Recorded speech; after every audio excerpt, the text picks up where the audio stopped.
नमस्ते students. आजपर्यंतच्या लेक्चरमध्ये आपण paper number 13A solid state फिजिक्समधील युनिट फर्स्ट क्रिस्टल स्ट्रक्चर हा कंप्लीट केलेला आहे. ओके, आज आपण पेपर नंबर 12ची सुरुवात करणार आहोत आजपासून. सो पेपर नंबर 12चं नाव काय आहे? Quantum mechanics. Okay, paper number 12 quantum mechanics, त्याच्यामधलं युनिट फर्स्ट घेणार आहोत. काय युनिटचं नाव? त्या particle properties of waves.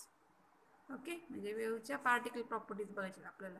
Particle properties of waves. तर याच्यामध्ये काय काय आहे?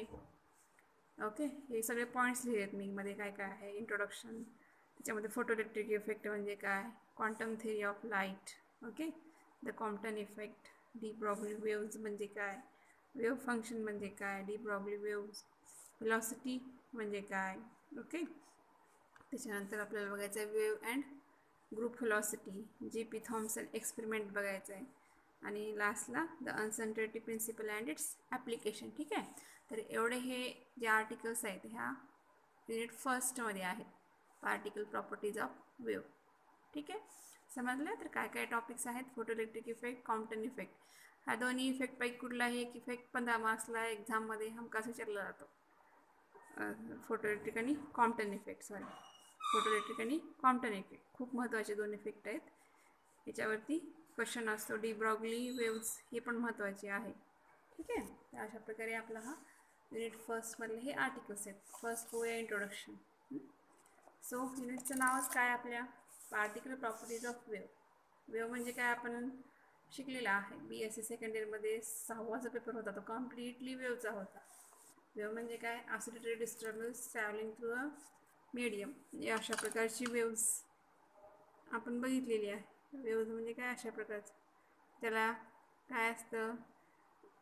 वेव्ह कन्सिस्ट ऑफ, हे इथलं डिस्टन्स काय? Wavelength lambda. हे काय? Wavelength lambda. हे डिस्टन्स जे आहे त्याला काय म्हणतात? Amplitude. Maximum displacement from main position म्हणजे ॲम्प्लिट्यूड. वेव्हलेंथ असतं. नंतर फ्रिक्वेन्सी, नंतर टाईम पिरियड T. असं वेव्स म्हणजे काय? हे सगळे बघितलेलं आहे आपण. ओके, वेव्सला काय काय असतं? Wavelength lambda, time period T, frequency F, आणि त्याची व्हेलॉसिटी V. ठीक आहे, अशा प्रकारे ह्या वेव्हचे कॅरेक्टरिस्टिक बघितलेलं आहे आपण 6व्या पेपरमध्ये. ओके, मग आता इथं पार्टिकल नेचर म्हणजे काय आणि वेव्ह नेचर म्हणजे काय, असे दोन नेचर आहेत, आपलं लक्षात ठेवा. ओके, पार्टिकल नेचर म्हणजे कसं नेचर? जे की आता कुठलेही पार्टिकल आहे, पार्टिकल कशाहून ठरवतो आपण? ज्याला की काहीतरी चार्ज असेल आणि त्याला मास असेल. आता ही पेन आहे, आता या पेन याला काहीतरी मास आहे. ओके ओके, पार्टिकल कशावर? ह्याला काहीतरी मास आहे आणि काहीतरी असा आकार आहे ह्याला. ठीक आहे, अशा प्रकारे. सो पार्टिकल नेचर म्हणजे काय? एखाद्या ऑब्जेक्टचं ज्याला चार्ज पजेस करेल आणि मास पजेस करेल, याला काय म्हणायचं? Particle nature. वेव्ह नेचर म्हणजे काय? जो पार्टिकल किंवा जी वेव्ह डायफ्रॅक्शन, इंटरफरन्स, पोलरायझेशन. आता वेव्ह 11व्या पाराला बघितले आपण. डायफ्रॅक्शन, इंटरफरन्स, पोलरायझेशन मागच्या सेमिस्टरला येईल होतं तुम्हाला पेपर. इंटरफरन्स, डायफ्रॅक्शन आणि पोलरायझेशन हे तिन्ही फिनॉमिना भेटले. हे म्हणजे काय असतं? तर वेव्ह नेचर असतं पार्टिकलचं. ओके, हे म्हणजे काय? Wave nature. आणि पार्टिकल नेचर म्हणजे काय? विच पोजेसेस चार्ज आणि मास. हे काय झालं? Particle nature. आता हे जे आहे, काही वेळेस पार्टिकल हा काय करतो? हा जो पार्टिकल आहे तो वेव्ह नेचर दाखवत असतो. पार्टिकल काय? कुठले फिनॉमिना? डायफ्रॅक्शन, इंटरफरन्स, पोलरायझेशन हे फिनॉमिना हा पार्टिकल दाखवत असतो. मग त्यावेळेस काय म्हणायचं? Particle possesses both nature. कुठलं? पार्टिकल इट सेल्फ आणि वेव्ह नेचर. मग ह्याला ड्युअल नेचर ऑफ मॅटर म्हणायचं. काय म्हणायचं? Dual nature. ड्युअल नेचर म्हणजे कुठलं? पार्टिकल नेचर आणि वेव्ह नेचर. हे बघा, the microscopic world of atoms and molecules and electron and nuclei they sometimes behave as a wave. काही वेळेला काय बिहेव करतात? ते वेव्ह बिहेव करतात under certain conditions. Hence here why going study particle properties of wave. म्हणजे अशा वेळेच्या काही पार्टिकल प्रॉपर्टीज आपल्याला इथं स्टडी करायचे, किंवा पार्टिकल कशा प्रकारे वेव्ह नेचर पजेस करतो हे आपल्याला इन डिटेलमध्ये ह्या चॅप्टरमध्ये बघायचं आहे. याच्यामध्ये फोटोइलेक्ट्रिक इफेक्ट आहे, क्वांटम इफेक्ट आहे. पार्टिकल म्हणजे काय? इलेक्ट्रॉन, प्रोटॉन हे पार्टिकल आहेत. ओके, हे वेव्ह नेचर पजेस करतात. वेव्ह नेचरमध्ये इंटरफरन्स, डायफ्रॅक्शन आणि पोलरायझेशन हे फिनॉमिनॉन हे दाखवतात. याचं एक्सपेरिमेंटल प्रूफ आपल्याला फोटोइलेक्ट्रिक इफेक्टमध्ये बघायचं आहे आणि कॉम्प्टन इफेक्टमध्ये बघायचं आहे. ठीक आहे. तर अशा प्रकारे पार्टिकल नेचर माहिती पाहिजे आपल्याला, वेव्ह नेचर म्हणजे काय माहिती पाहिजे. ओके. पार्टिकल नेचर म्हणजे ते पजेस करतात काय, चार्ज आणि मास. वेव्ह नेचर म्हणजे ते इंटरफरन्स, डायफ्रॅक्शन, पोलरायझेशन हा फिनॉमिना दाखवतात, त्याला काय म्हणायचं, वेव्ह नेचर. ओके. तर फर्स्ट आपला आर्टिकल कुठला आहे, फोटो इलेक्ट्रिक इफेक्ट. कुठला आहे, photo electric effect. Photo electric effect म्हणजे काय ते आपल्याला बघायचं आहे. Okay. So what is photo electric effect. हे बघा, इथं मी एक फिगर दाखवलेली आहे, ज्यामध्ये काय काय आहे. ही एक ट्यूब आहे, इव्हॅक्युएटेड ग्लास ट्यूब. याच्यामध्ये काय एक फोटोसेन्सिटिव्ह प्लेट ठेवलेली आहे इथे एक. ओके. इथे ॲनोड आहे, हे कॅथोड आहे. हे कुठं कनेक्ट केलेलं आहे, पोटेन्शियल व्ही म्हणजे काय, व्होल्टेज व्ही या दोन्हीमधलं. ठीक आहे. इथे काय बॅटरी कनेक्ट केलेली. आता इथं बघा, फोटो इलेक्ट्रिक इफेक्ट म्हणजे काय होतं, हे जे आहे प्लेट, फोटोसेन्सिटिव्ह प्लेट, याच्यावरती जेव्हा लाईट पडते, हे बघा इकडून दाखवले बघा, एस म्हणजे काय, लाईट. जेव्हा ह्या प्लेटवरती लाईट पडते तेव्हा काय होतं, इलेक्ट्रॉन्स बाहेर पडतात. ओके. इलेक्ट्रॉन्स बाहेर पडतात. मग ह्या प्रोसेसलाच काय म्हणायचं, photo electric effect. When light of certain frequency, certain म्हणजे लाईटला काय काय असतं, फ्रिक्वेन्सी, वेवलेंथ असतं का नाही. मग light of certain frequency falls on a plate. ह्या प्लेटवरती जेव्हा फॉल होते लाईट, मग तेव्हा काय होतात, इलेक्ट्रॉन्स इजेक्ट होतात. इलेक्ट्रॉन्सचं काय होतं, इमिशन होतं. This process is called as a photoelectric effect. When light of certain frequency falls on a metal surface, electrons are ejected. हे जे दाखवलेलं आहे बाणानं, ते इलेक्ट्रॉन्स आहे. त्याच्यामुळं काय होतं, current flow, motion of electron म्हणजेच काय असतं, करंट. त्याच्यामुळं काय आहे, सर्किटमध्ये हे मायक्रो ॲम्पियर म्हणजे करंट मेजर करायचं आहे. याच्यामध्ये करंट फ्लो होतं. ओके. किती अमाऊंटमध्ये करंट फ्लो व्हायला इथून मेजर करू शकतो. ओके. मग अशा प्रकारे what is photoelectric effect. When light of certain frequency falls on a metal surface. हा काय, प्लेट म्हणजे काय, मेटलचाच प्लेट आहे, metal surface. Electrons are ejected from the metal surface. Electron काय होतात, इजेक्ट होतात त्या मेटल सरफेसवरून. ह्या प्रोसेसला काय म्हणायचं, फोटो इलेक्ट्रिक इफेक्ट. आणि हे जे इलेक्ट्रॉन आहे ज्याच्यामुळे करंट फ्लो होतं त्याला काय म्हणायचं, फोटो इलेक्ट्रॉन्स. ओके. हे जे इलेक्ट्रॉन्स आहेत जे इजेक्ट, त्याला काय म्हणायचं, photo electrons. The emitted electrons are called as photo electrons. Okay. लक्षात ठेवा, the emitted electrons are called photo electrons. राहील लक्षात definition. So what is photo electric effect. The emission of electron from surface of metal when light of certain frequency falls on it. When an electromagnetic radiation, the light of sufficiently high frequency, when and light, ह्या शब्दाविषयी आपण light पण वापरतो. when light of sufficiently high frequency falls such as ultraviolet light and X-rays incident on a clean metal surface, electrons are emitted. Electrons काय होतं, emitted from it. This phenomenon is known as a photoelectric effect, and the emitted electrons are photoelectrons. Okay. तुम्ही तुमच्या लँग्वेजमध्ये पण लिहू शकता. काय मग फोटोइलेक्ट्रिक इफेक्टमध्ये, when light of certain frequency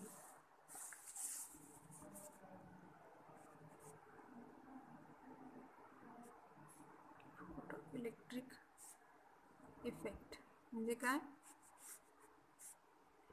when light of certain frequency falls on metal surface, electrons are ejected from the metal surface. Okay. Electrons काय होतं, ejected from the metal surface. This phenomenon, हा phenomenon घ्यायचा, this phenomenon of emission of electron is called, let's काय म्हणायचं, photoelectric effect.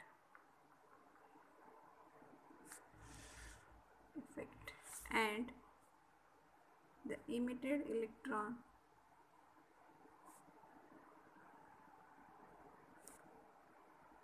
is called, त्याला काय म्हणायचं, photo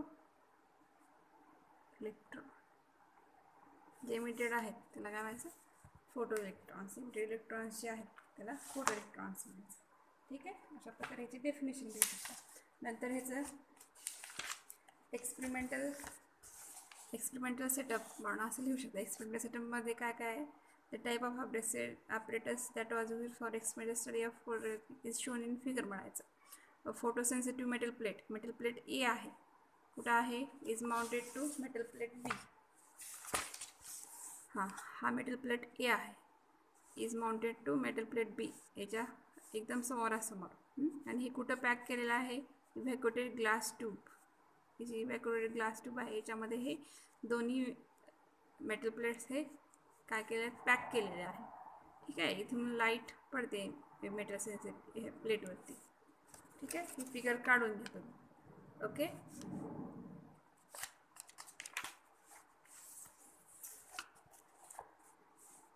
a photosensitive metal plate is mounted opposite to metal plate B.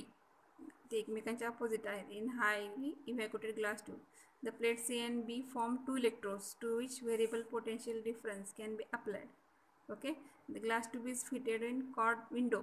G D light येण्यासाठी एक window सोडली आहे, त्याला D म्हणलेलं आहे. Ultraviolet light, the source AC is transmitted by D, falls on the surface A, metal surface A वरती पडते.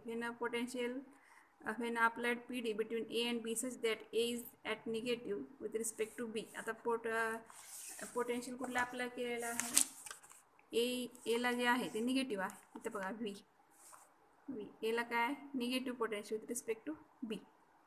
Okay, एला कसं आहे, निगेटिव्ह पोटेन्शियल. हे जे आहेत ते महत्त्वाचे आहेत साईन. ए प्लेट कशाला आहे, निगेटिव्हला कनेक्ट आहे, आणि हा B positive. Okay, A plate is negative with respect to B. The photoelectrons emitted from A. कुठून इलेक्ट्रॉन्स इमिट व्हायलेत, from A, accelerated towards B. Electrons कुठून निघालेत, ए पासून, आणि कुठे ॲक्सिलेट व्हायलेत, बी कडे. ठीक आहे, एक मिनटं, थोडं जवळ दिसेल तर मला व्यवस्थित. Okay, photoelectrons emitted from A. Okay, आणि कुठे जातात ते बी कडे. and the photoelectrons emitted from A accelerate towards B. The resulting photoelectric current flows through the circuit and is measured by microammeter. Okay, इथून जे इलेक्ट्रॉन्स इमिटेड इलेक्ट्रॉन्स कुठे जातील, बी कडे, आणि हे कुठं जे इलेक्ट्रॉन्स आहेत ते काय कन्स्टिट्यूट करतील, करंट. जे काय मेजर करते, इथं मायक्रोॲमीटर जे करंट मेजर करतं. ठीक आहे, अशा प्रकारे फिगरचं कन्स्ट्रक्शन, त्याची माहिती कंपल्सरी लिहावीच लागतं तुम्हाला. So the resulting photoelectric current I flowing through the circuit is measured by microammeter. Microammeter measure केलं जातं. And the accelerating P D is measured by vacuum tube voltmeter V. जे व्ही आहे ते व्होल्टमीटर, ते accelerating PD is measured by vacuum tube voltmeter V. If the PD is reversed, so that now B is negative potential with respect to A. आपण काय केलं, potential difference reverse केला. B is at with negative with respect to A. The photoelectrons are repelled towards A. फोटोइलेक्ट्रॉन्स काय करतील, ripple करतील towards A. बघा, आता B काय केलं, निगेटिव्ह केलं. ओके, काय केले, बी इज निगेटिव्ह पोटेन्शियल, हे सेंटेन्स लक्षात ठेवा. B is negative potential with respect to A, negative केलं बीला. The photo electrons are repel towards A. Electrons काय करतील, रिपल होतील, वापस जातील एकडे by retarding potential B. So the consequently current काय होईल, कमी होईल. बरोबर आहे, इलेक्ट्रॉन्स पुढे जाणार नाही, ते वापस येतील, तर करंट काय कमी होईल. The photoelectric current is found to be depend upon following factor. म्हणजे फोटोइलेक्ट्रिक करंट कशाकडे डिपेंड आहे, खालच्या फॅक्टरवरती. कुठले कुठले 4 महत्त्वाचे फॅक्टर्स आहेत लक्षात ठेवा. The photoelectric current is depend upon, हे 4 पॉईंट खूप महत्त्वाचे आहेत. हे 4 पॉईंट तुम्ही लिहून घेऊ शकता व्यवस्थित. Photoelectric current is depend upon the frequency of incident radiation, म्हणजे लाईटची काहीतरी फ्रिक्वेन्सी असेल, बरोबर आहे. लाईटला काय असते? फ्रिक्वेन्सी. मग त्या फ्रिक्वेन्सीवरती डिपेंड आहे. The intensity of incident radiation, ह्या लाईटची इंटेन्सिटीवरती पण फोटो इलेक्ट्रिक करंट हे डिपेंड आहे. कशावरती? फ्रिक्वेन्सीवरती आणि इंटेन्सिटीवरती. आणि थर्ड पॉईंट काय? The potential difference between the electrodes, म्हणजे ह्याच्यामध्ये कुठला पोटेन्शियल डिफरन्स आहे, निगेटिव्ह पॉझिटिव्ह, याच्यावरती पण डिपेंड आहे. आणि द फोर्थ आहे the nature of emitting surface, म्हणजे हा सरफेस कुठला आहे याच्यावरती पण फोटो इलेक्ट्रिक करंट हे डिपेंड असतं. ठीक आहे. हे 4 फॅक्टर खूप महत्त्वाचे आहेत. पहिले 2 तर महत्त्वाचे आहेतच, फ्रिक्वेन्सी, इंटेन्सिटी, हे 12पर्यंत बघितलेलं आहात. तिसरं काय? पोटेन्शियल डिफरन्स, हे दोन्हीमधलं पोटेन्शियल डिफरन्स. चौथं काय? The nature of emitting surface, म्हणजे या सरफेसचं नेचर कसं आहे याच्यावरती. फर्स्ट बघूया effect of frequency, effect of frequency of the incident radiation and emission of photo electrons. हे जे इलेक्ट्रॉन्स इमिट होतं, इजेक्ट व्हायले, याच्यावरती फ्रिक्वेन्सीचा इफेक्ट काय तो बघायचा आहे आपल्याला. ओके, लक्षात ठेवा. For a given photosensitive surface there is certain minimum frequency called threshold frequency, म्हणजे याची काहीतरी मिनिमम सर्टन फ्रिक्वेन्सी आहे, ज्याला काय म्हणलं आहे? Threshold frequency of the incident such that if a frequency of less than this, म्हणजे एक सर्टन फ्रिक्वेन्सी आहे ज्याच्या बिलो काय आपल्याला फोटो इलेक्ट्रॉन्स हे इमिट होत नसतात. काय? Below that frequency photo electrons are not emitted. आणि त्या फ्रिक्वेन्सीच्या वरती गेलं की फोटो इलेक्ट्रॉन्स काय होतात? स्टार्ट होतात इमिट यायला. ओके, हे म्हटलं सरफेसवरून इलेक्ट्रॉन्स काय होतात? स्टार्ट होतात इमिट. ती जी फ्रिक्वेन्सी आहे below which electrons are not emitted and above which electrons are emitted, त्या फ्रिक्वेन्सीला काय म्हणलेलं आहे? Threshold frequency. Okay, threshold frequency म्हणजे काय? अशी frequency below which electrons are not emitted and above which electrons are emitted, त्या फ्रिक्वेन्सीला काय म्हणलेलं आहे? Threshold frequency.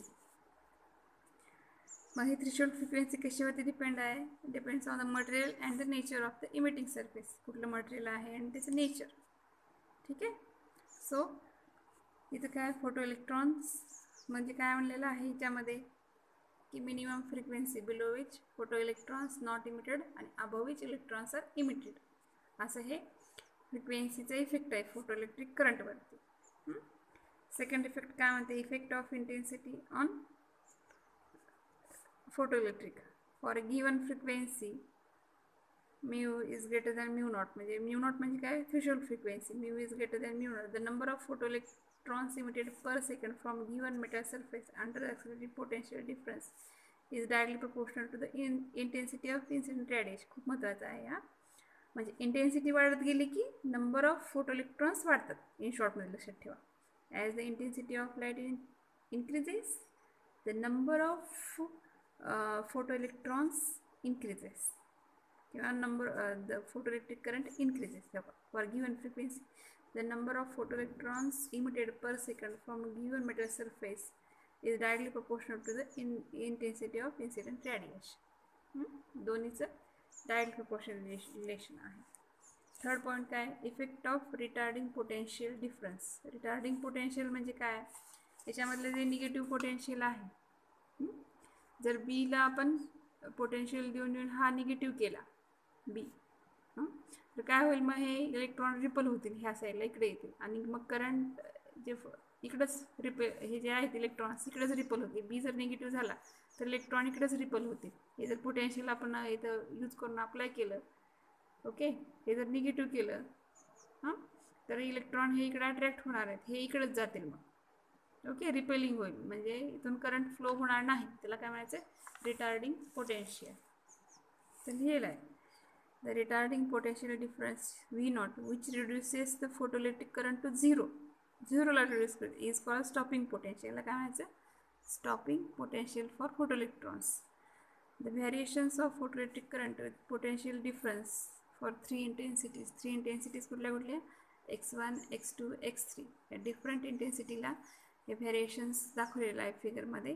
Okay, the curve shows that for a given surface the stopping potential independent of the intensity of incident radiation of the fixed frequency. म्हणजे कशावरती आहे? Independent आहे. कशावरती? फ्रिक्वेन्सीवरती. ओके, सगळ्यांचं स्टॉपिंग पोटेन्शियल जे रिटर्निंग पोटेन्शियल सेमच आहे, बट त्याची इंटेन्सिटी जसं वाढत जाईल तसं करंट वाढत जाईल. लाईट इंटेन्सिटी वाढत गेली की करंट काय होतं, वाढत जातं. अशा प्रकारे हा एक रिटार्डिंग पोटेन्शियलचं लक्षात ठेवा. ठीक आहे.